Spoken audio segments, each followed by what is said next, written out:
ម៉ាឈ្មោះកាតាលីនខ្ញុំរៀននៅសាកលវិទ្យាល័យភ្នំពេញវិញខ្ញុំជាអ្នកលេង skate ម្នាក់ហើយខ្ញុំលេង skate ប្រហែលជា2 ឆ្នាំហើយ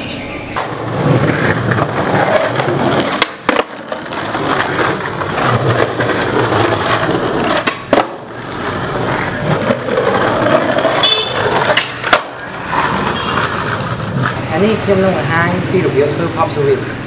តាមលក្ខណៈមួយជំហានមួយជំហាន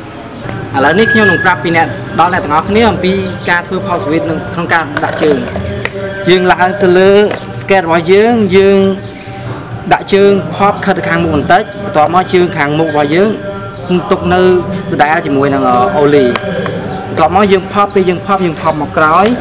ហើយជើងមុខរបស់យើងលើកទៅខាងលើមើលខ្ញុំនឹង pop ឲ្យអ្នកទាំងអស់គ្នាមើលនេះគឺជារបៀបធ្វើ pop swing របស់ខ្ញុំហើយខ្ញុំនឹងសង្ឃឹមថាអ្នកទាំងអស់គ្នានឹងខំព្យាយាមលេង skate តទៅទៀតហើយនឹងសង្ឃឹមថានឹងថ្ងៃក្រោយនឹងមានអ្នកលេង skate កាន់តែច្រើនសូមអរគុណ